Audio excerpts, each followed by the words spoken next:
इसी अवस्था में हम 1-2 मिनट तक बने रहेंगे।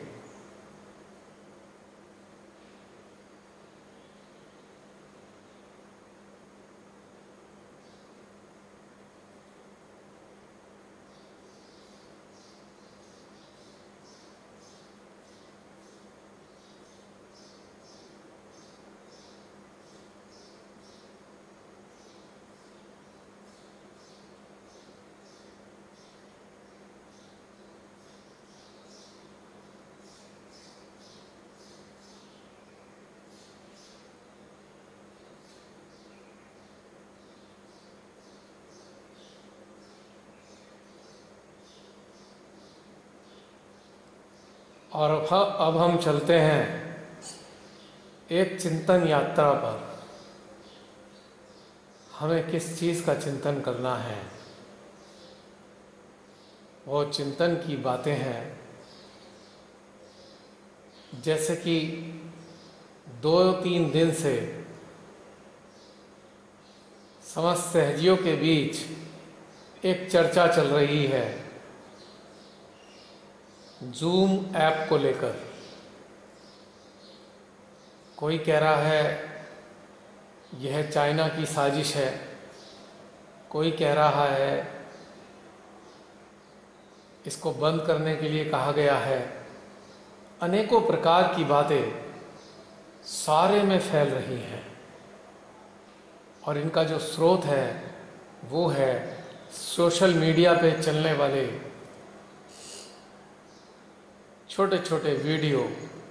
कोई कुछ कह रहा है, कोई कुछ कह रहा है।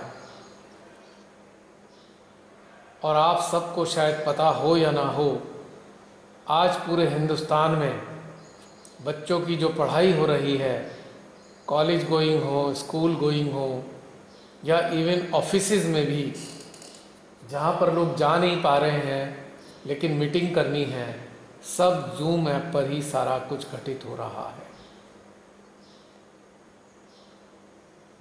और इसके कारण सारे में हलचल मची हुई है। अब आम लोगों की बात यदि हम करें तो ठीक है, उनके बीच क्योस हो गया है, या कोई कुछ कह रहा है, कोई कुछ कह रहा है। पर जहाँ प्रश्न उठता है सहज योगियों का या सहज योगिनियों का कि भाई हम इतना घबराए हुए और डरे हुए क्यों हैं। अभी कोरोना का काल चल रहा है तो भी घबराहट है सारे विश्व में। बहुत से सहजी घबराए हुए हैं। अब ये जूम के बारे में आया तो सब पता नहीं क्या क्या बातें कर रहे हैं। हम ये कहते हैं, मानते हैं, माना ये सब सच है तो क्या हो जाएगा। अभी अचानक से कोरोना पूरे विश्व में छा गया। यदि इस कोरोना की बात आज से 4 महीने पहले की जाती तो क्या लोग घबराते? हाँ, घबरा सकते थे यदि इसके बारे में ऐसे ही सारी दुनिया में यूट्यूब पर, सोशल मीडिया में चर्चा होती। आज कोरोना को आए हुए कई महीने हो गए हैं हिंदुस्तान में भी, और हम सब अभी तक जीवित हैं। अब हम में से बहुत से कहेंगे श्री मां की हम पे कृपा है इसलिए नहीं मरे। जो साधारण लोग होंगे वो कहेंगे हमारा अभी मृत्यु नहीं आया है इसलिए अभी तक जीवित हैं। और कुछ आधे अधूरे डरे सहमे से कहेंगे ठीक है, अभी तो नहीं आई है मृत्यु, क्या पता आ जाए। अब इस जूम ऐप को लेकर भी यही सब कुछ चल रहा है। आज हमने एक फोटो खींचकर दैनिक जागरण का जो कल निकला था इसके बारे में वो डाल दिया। यदि गृह मंत्रालय वगैरह ने कुछ भी ऐसा कहा होता तो अखबार में बड़ा बड़ा लिखा होता कि गृह मंत्रालय ने इस पे रोक लगाई है। बल्कि उन्होंने तो एक सॉल्यूशन निकाला है कि 10-5 प्रिकॉशंस हैं उसको ले लीजिए।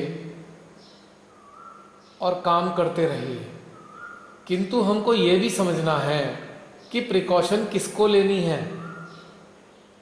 प्रिकॉशन लेनी है जिसने जूम की मीटिंग अरेंज की है, यानी कि जसलीन को, क्योंकि जसलीन ने अपना मोबाइल नंबर इसमें रजिस्टर्ड किया है और जसलीन ने अपने मोबाइल पे ही इसको स्थान दिया है। ठीक है, कोई कहेगा हम सब ने भी तो ऐप डाउनलोड किया है। ठीक है, बहुत सारे ऐसे ऐप हैं जो यही काम करते हैं जो जूम कर रहा है या जूम करता है। क्या हो जाएगा, हमारी सारी फ़ोन बुक के सारे कॉन्टैक्ट ले जाएगा, बहुत सारी हमारी व्यक्तिगत सूचनाएं निकाल लेगा। लेकिन यदि वो व्यक्तिगत सूचनाएं धन से संबंधित नहीं है, बहुत से लोग बैंक अकाउंट इस पर मोबाइल से मैनेज करते हैं, तो उनके लिए थोड़ी प्रॉब्लम हो सकती है, किंतु जो मोबाइल से बैंकिंग करते ही नहीं हैं उनको क्या प्रॉब्लम है। यदि कुछ ऐसा भी है, हम में से कुछ लोग इसी से बैंकिंग करते हैं, तो कुछ दिन के लिए कोई ऐसा मोबाइल अपने घर में पुराना निकाल के रख लें जिसमें आप बैंकिंग नहीं करते, जिस नंबर पे, उसमें जूम चला लें। और इससे भी बड़ी बात, ये तो एक सरल सी बातें बताई, इससे भी बड़ी बात यह है, जब हम श्री माता जी के प्रेम को ऊर्जा के रूप में रात दिन अनुभव करते हैं, जो इतना सूक्ष्म है, इतना सूक्ष्म है कि आम लोगों को तो समझ ही नहीं आता है, लेकिन हम उस सूक्ष्मता से भी परिचित हैं, तो क्या इस जूम की सत्यता का अनुभव हमारे हृदय पटल पे ना होगा? या हम अभी भी अपने माइंड से ही संचालित हैं, यानी कि हमारा मन ही हमारे दिमाग को रूल कर रहा है, हमारे हृदय को रूल कर रहा है। इसका मतलब एक बात सुनिश्चित है कि ये अभी हमारे भीतर में सहज घटित नहीं हुआ पूरी तरह, और अभी हम अत्यंत कच्चे हैं, जो बात बात पे घबरा जाते हैं। जब हम अपनी आत्मा के सानिध्य का आनंद उठाते हैं, तो क्या हमारी आत्मा समस्त चीज़ों के बारे में हमारा मार्गदर्शन नहीं करती है? चिंतन करें, क्या हम इतने कच्चे हैं अभी भी कि किसी ने फूंक मारी तो हम अंदर तक हिल गए, बिखर गए, छलक गए? तो चेक करने का समय है, अपने अंदर उतरने का समय है और जांचने का समय है कि श्री माता जी पे हमारा विश्वास कितना है। श्री माता जी को हम जान भी पा रहे हैं या नहीं, या मानसिक आधार पे ही अभी श्री माता जी को समझने की कोशिश कर रहे हैं। विश्वास की कमी हमको कमजोर कर रही है, और विश्वास क्यों कम है हमारे भीतर में? अभी ठीक प्रकार से ध्यान ही घटित नहीं हो रहा है। हम इधर से सुनते हैं, उधर से सुनते हैं, बिना अपने हृदय में इसका आंकलन किए, यानी अपने हृदय की कसौटी पे किसी भी बात को कसे बिना हम व्याकुल होकर सारे में चर्चा करना प्रारंभ कर देते हैं, और हमारे पे ही एक प्रश्न चिन्ह खड़ा हो जाता है, क्या हम श्री माता जी की शरण में हैं या शरण से बाहर निकल चुके हैं? चिंतन कीजिए। आखिर क्यों घबरा रहे हैं हम? क्या छिन जाएगा हमारा जो हम लेके आए हैं? हो सकता है मेरा नुकसान हो जाए, कोई बात नहीं, होना लिखा होगा तो ऐसे ही हो जाएगा। जब हम कोरोना से मरने के लिए भी तैयार बैठे हैं कि अगर हमारी मृत्यु कोरोना से लिखी है तो कोरोना से ही मर जाएंगे, हम मृत्यु के लिए तैयार हैं और हम एक जूम ऐप से ही घबरा गए, विचलित हो गए, परेशान हो गए। यदि फिर भी किसी को संशय है तो कृपया डिलीट कर दीजिए, कोई समस्या तो है ही नहीं। हम सबको अपनी अपनी चेतना के मुताबिक ही तो चलना है। हम सबको अपनी समझ से ही तो संचालित होना है, किंतु अपने अंदर झांकना होगा कि हमारा विश्वास श्री माता जी पे अभी कितना गहरा है। सारी बातें इनकी सत्य भी हों, जूम बहुत घातक भी हो हमारे लिए, तो भी क्या, वॉट फॉर, क्या हो जाने वाला है? क्या जूम के नाम पर कोई डाकू हमारे घर में आएगा गन लेकर और हम सबको मार देगा, या हमारा घर लूट के ले जाएगा, या हमारे बैंक अकाउंटों का पैसा सब लूट मारेगा? हो सकता है ऐसा हो, तो भी क्या, आज पूरा संसार भय से ग्रसित होकर अपने घरों में दुबका हुआ है और यह सोचकर घरों में दुबक गए कि कोरोना से बच जाएंगे। तो क्या कोरोना हमारे बंद दरवाजे देखकर वापस लौट जाएगा, या खटखटाकर हमें बताएगा कि मैं आ गया हूं, बाहर मत निकलना? तो ऐसे ही हम जूम से दहशत में आ गए हैं। पता कुछ है नहीं हमको, अभी भी मुझको भी नहीं मालूम इसके बारे में बहुत गहराई से, लेकिन मेरे सामने कल यह पेपर में न्यूज़ आई तो मैंने सोचा आप लोग इतने घबराए हुए हैं तो इसकी फोटो खींच के ही डाल देता हूं। पल पल परमेश्वरी हमारे विश्वास को चेक करती है। क्या हम सहजी मात्र बातें बनाने के लिए ही बने हैं?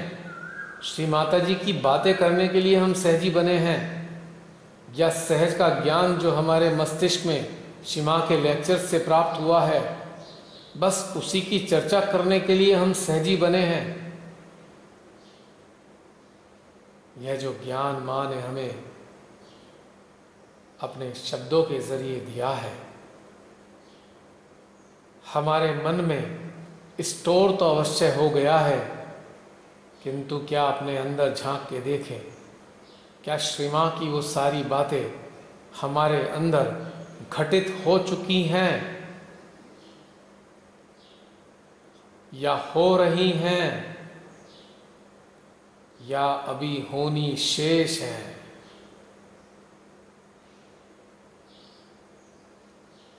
यह चिंतन का विषय है।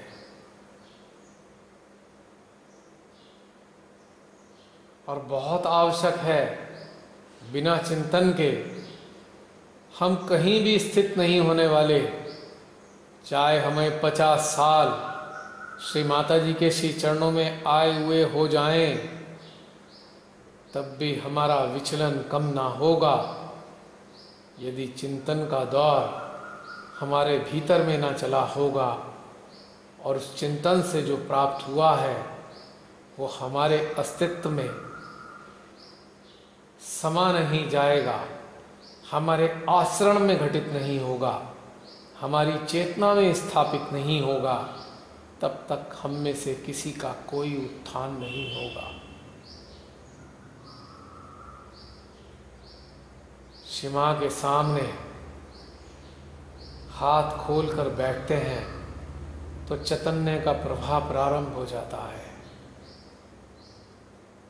और हम प्रसन्न हो जाते हैं कि बस माँ आपका आशीर्वाद मिलने लग गया। फिर हमने इस चैतन्य का क्या किया? प्रश्न ये है, हमने क्या इसका उपयोग किया? माँ ने तो हमें भरपूर चैतन्य दिया, पर क्या हम इस चैतन्य का उपयोग कर पा रहे हैं, या बस इसे हाथों ही हाथों में रखकर प्रसन्न हुए जा रहे हैं? क्या यह आचरण हमको गहनता प्रदान करने वाला है, या यह प्रकार की सोचें हमको उत्थान देने जा रही हैं? चिंतन करें। हम में से बहुत से ऐसे सहजी हैं जो 20-20, 25-25 साल से शिमा के श्री चरणों में मौजूद रहे हैं। अब जरा गणना करके देखिए कि जब से आपने अपने भीतर में उतरना प्रारंभ किया है, तो क्या आप वैसे ही रहे जैसे इस अभ्यास से पहले थे, या अंदर से परिवर्तित हो रहे हैं, भीतर में विकसित हो रहे हैं? चिंतन करके देखें।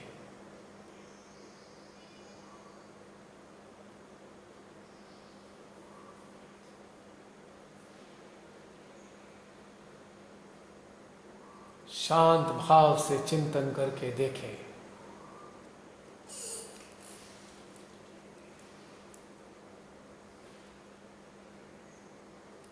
अपना स्वयं का सामना करके देखें। जैसे प्रतिदिन हम शीशे के सामने खड़े होते हैं और हम देखते हैं कि हमारा चेहरा क्या स्वच्छ है, हमारे कपड़े ठीक प्रकार से हैं, हमारे बाल तो ठीक प्रकार से बहे हुए हैं, हम लग कैसे रहे हैं। तो एक ऐसा ही शीशा हमारे हृदय में उपस्थित है। स्वयं को उस शीशे के सामने रखकर उससे पूछें ईमानदारी के साथ, क्या हम निडर हो चुके हैं? क्या हम अपने भीतर में स्थिर हो चुके हैं? क्या हमारे भीतर से जो ज्ञान है, हम सोचते हैं हमको काफ़ी ज्ञान है, क्या ये ज्ञान हमारी आत्मा से प्रस्फुटित हुआ है, या ये ज्ञान मन के कोशों से हम प्राप्त करते हैं? यह कोश भरे हुए हैं अनेकों प्रकार की सूचनाओं से। यह ज्ञान सूचनाओं का कोश है हमारे मन में। क्या उस वाले कोश को हम अपना ज्ञान तो नहीं समझने की भूल कर रहे हैं? सच्चे मन से अपने शीशे के सामने खड़े होकर प्रश्न करेंगे, क्या वास्तव में मेरे भीतर ज्ञान प्रकट होता है? ईमानदारी के साथ, क्योंकि हम स्वयं को धोखा नहीं दे सकते। हम अन्यों से बात करते हुए बड़ी चतुराई से अपने आप को बहुत अच्छा साबित कर सकते हैं। हम ज्ञानी साबित कर सकते हैं। जैसे बहुत से ब्राह्मण, जब उनसे बात करो तो 4-6 श्लोक सुना देते हैं, और आम साधारण सुनने वालों को लगता है यह पंडित जी बहुत ज्ञानी हैं।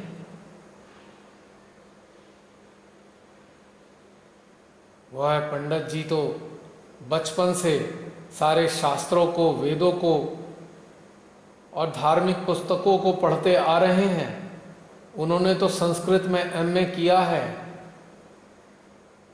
उनको तो पाठ्यक्रम में ये सब पढ़ना पड़ा, तो उन्हें तो रटा हुआ है।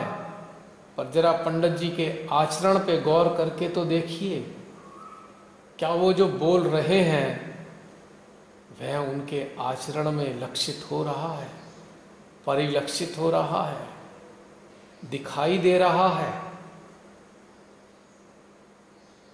तो ऐसे ही हम में से बहुत सारे विद्वान सहजी हैं।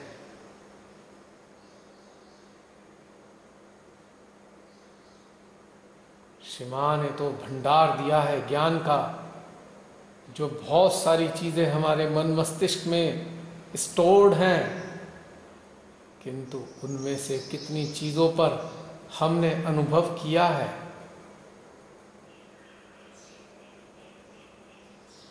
प्रश्न हमें स्वयं से करना होगा कि हमें ज्ञानी बनना है या ऑरेटर बनना है। ऑरेटर का मतलब ज्ञान बांचने वाला। जैसे बहुत सारी पुस्तकों को बांचने वाले हैं ना, जैसे मुरारी बापू, किरीट महाराज, आसाराम और भी अन्य बहुत सारे टीवी पर उपस्थित हैं वाचक, जो ज्ञान को वाचन के जरिए जनता तक पहुंचाते हैं। किंतु उनके भीतर में क्या वही सब घटित होता है? यही प्रश्न हमें अपने भीतर से करना होगा, और उत्तर जो आए भीतर से उस पर आचरण करके देखिएगा। वो भीतर की बातें आपको वास्तव में उत्थान मार्ग की ओर ले चलेंगी।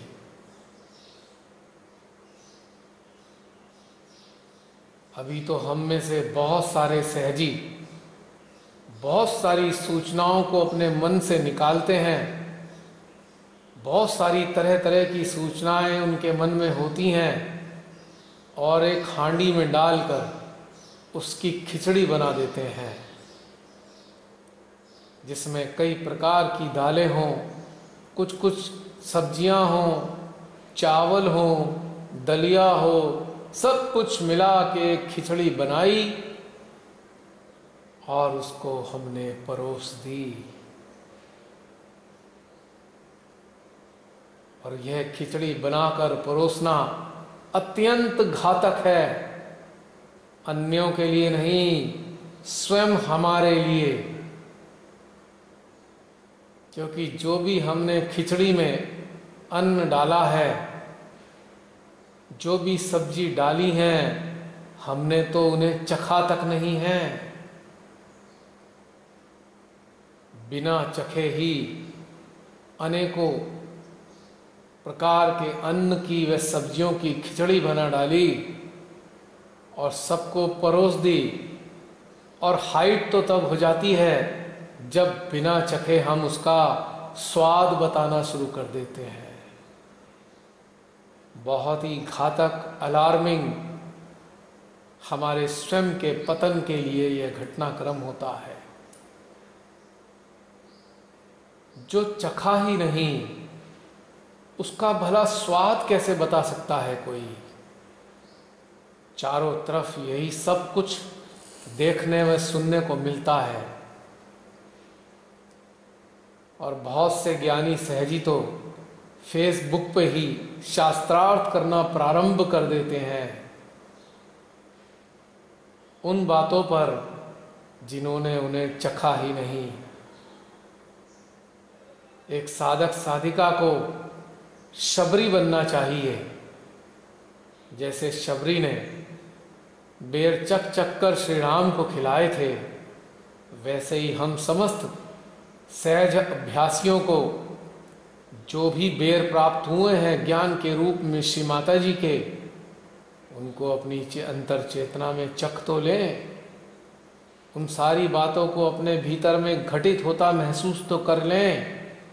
और जब महसूस होगा, उस महसूस होने से जो हमारी अंतर आत्मा में अनुभव होगा, हम तो वही बताएं कि बेर मीठा था कि खट्टा था कि कड़वा था। देने से पहले स्वयं ही चख लें, कहीं ऐसा ना हो हम कड़वा बेर, खट्टा बेर, गला सड़ा बेर हम अन्य लोगों को खिला दें।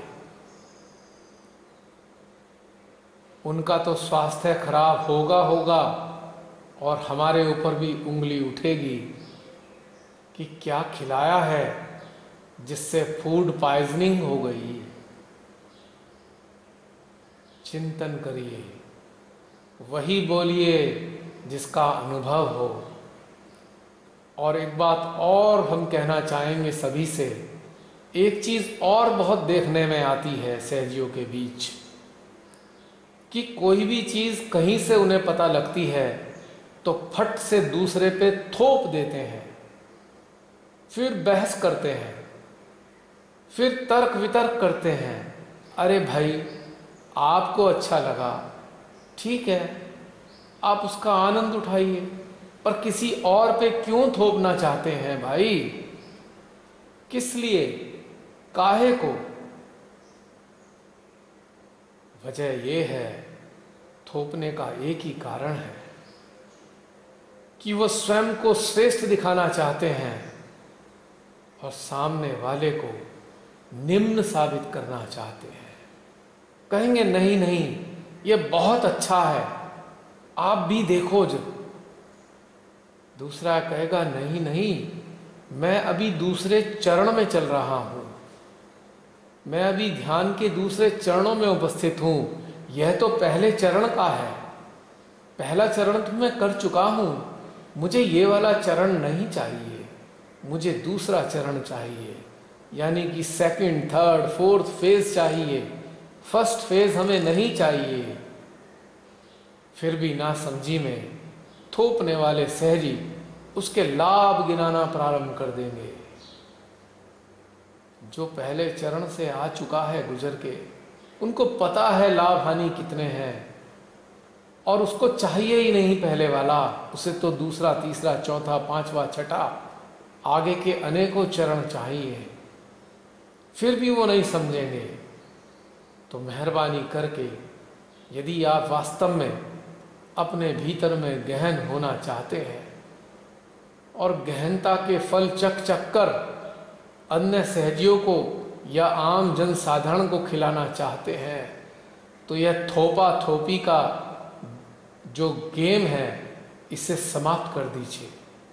इसमें आपका कभी भला नहीं हो सकता और ना ही दूसरों का भला हो सकता है।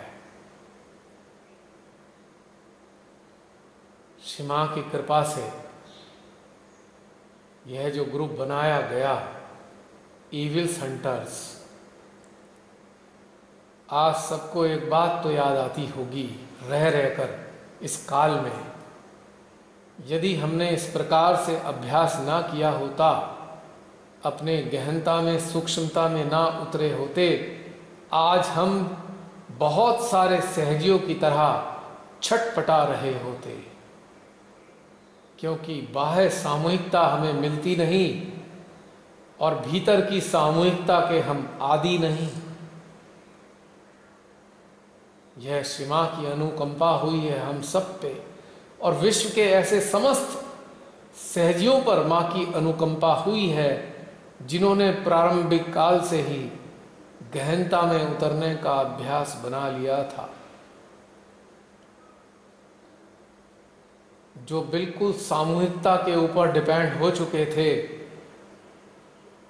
आज हम जानते हैं वे सभी अत्यंत पीड़ित हैं।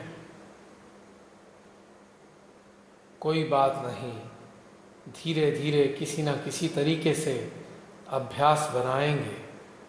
यदि आपके संपर्क में भी कुछ ऐसे सहजी हैं जो सामूहिकता ना मिलने के कारण छटपटा रहे हैं, जैसे कि एक मछली को जल से बाहर निकाल दिया जाए तो कितनी बुरी तरह छटपटाती है वो, धीरे धीरे उसकी सांसें रुकती प्रतीत होती हैं। ऐसे ही बहुत सारे हजारों लाखों सहजी पीड़ित हैं। हम सब के संपर्क में जो भी ऐसे हैं, प्यार से वात्सल्य के साथ धीरे धीरे उन सबको यदि वो चाहें तो उनको बताया जा सकता है, ताकि उनकी भी पीड़ा कुछ कम हो जाए।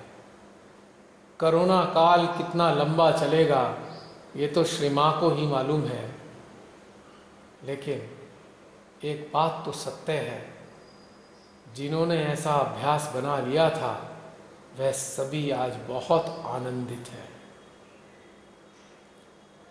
और मेहरबानी करके जब इस प्रकार के अभ्यास का सामूहिक तौर पर अभ्यास हो रहा हो तो मेहरबानी करके वो पुराने तौर तरीके जबरदस्ती ऐसे अभ्यासियों पे ना लादें। आपको जो अच्छा लगे करें, किंतु सब पे लादे नहीं। शेयर करना चाहे शेयर कर दें, कोई बात नहीं, पर खुद भी सोचिए, यदि हम सूक्ष्मता के अभ्यास में जा रहे हैं तो हमें स्थूलता क्यों चाहिए, क्यों कर स्थूल चाहिए होना। जब हम निराकार को शोषित करने का अभ्यास बना रहे हैं तो क्यों हम साकार के अधीन हों, क्यों जबरदस्ती हम कर रहे हैं। श्री मां ने तो स्वयं कहा था कि आप सब लोग मेरी पूजा मत कीजिए जब तक कि आप मेरे पे पूरा विश्वास ना करें। और दूसरे उन्होंने कई बार कहा है कि आप सबको मेरे निराकार स्वरूप से जुड़ना होगा। जब सारा का सारा ध्यान ही निराकार पे टिका हुआ है तो हम क्यों लालायित हैं। ठीक है, हमें गहन ध्यान में उतरने का अभ्यास नहीं है तो साकार में करना हमारी मजबूरी है, किंतु मेहरबानी करके उसे किसी पे ना ला दें, इससे कोई लाभ नहीं होगा, बल्कि आप स्वयं सभी की निगाह में एक्सपोज हो जाएंगे कि आपके अंदर गहनता अभी आई ही नहीं है। और तर्क वितर्क का तो कोई लाभ ही नहीं है। जिसको जो अच्छा लगे वो ग्रहण करें। हमने तो कभी किसी से नहीं कहा कि जो हम कह रहे हैं वैसा ही करो। हम तो मात्र शेयर करते हैं। अभी भी एक शेयरिंग है जो भीतर में आ रहा है, वो शेयर किया जा रहा है। बस आप अपनाएं ना अपनाएं वह आपकी स्वेच्छा है। अब समाप्त करते हैं, क्योंकि यह चरण भी शायद समाप्त होने वाला है। 3-4 मिनट का समय है। अब आ जाएं आंखें खोल के आमने सामने, दीदार कर रहे हैं एक दूसरे सहजी का।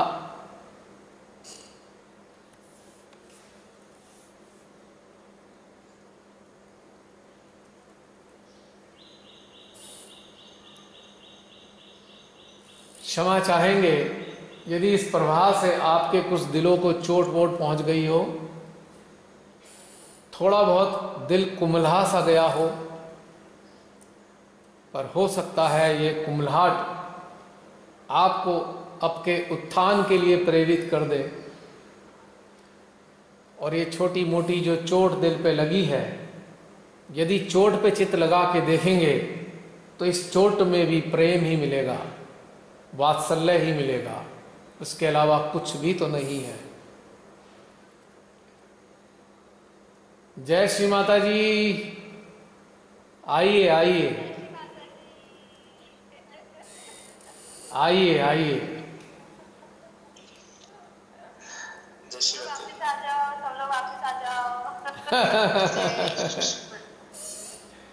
आज कुछ दौर लंबा हो गया, 3-4 मिनट होंगे मेरे ख्याल से जसलीन, 3-4 मिनट्स हैं। हाँ, 2:33 होने वाला है। हैं? 2 मिनट रह गए हैं, 38 है। 2 मिनट, चलिए कोई बात नहीं।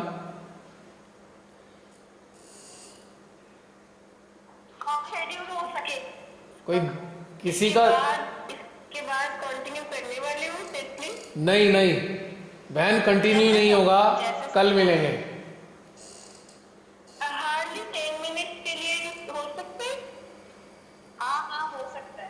10 मिनट्स के लिए हो सकता है, हाँ क्यों नहीं हो सकता। नहीं, बताओ ना, 40 मिनट वाला तो नहीं है ना ये तो 40 मिनट का खत्म होने वाला है, अगले के लिए बोल रही हूँ, तीसरा नंबर तो हो तीसरा जाएगा। नहीं, तीसरा नंबर भी तो 40 का ही होगा ना जसलीन। तीसरा नहीं, कम का भी हो सकता है, 23 मिनट का भी हो सकता है। कैसे कैसे? 15 मिनट का ले लो। हाँ, वी कैन चेंज, सेटिंग में चेंज कर सकते हैं ना हम लोग, कोई प्रॉब्लम। हाँ तो ठीक है, 15 मिनट वाला ले लो।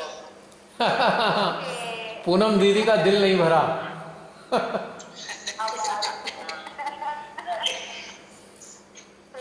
पूनम दीदी को तो मौका ही नहीं मिला कुछ बोलने का। क्या क्या बोला भैया? मैंने कहा पूनम दीदी को तो कुछ कहने का मौका ही नहीं मिला। जसलीन, तुम्हें तो बढ़ाना ही पड़ेगा।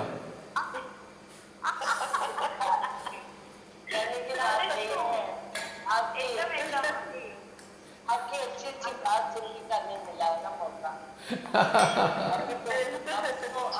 आपने जो बोला ध्यान में बोला ना जाके। हाँ, वो तो सारा ध्यान का था। मैं दीदी की बात से सहमत हूँ। I agree. आपस में बात करें। हाँ, और क्या।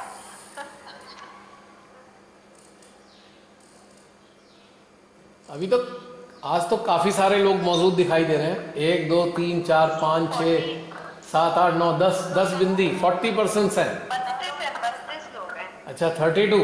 32 लोग, हाँ। काफी सारे लोग हैं।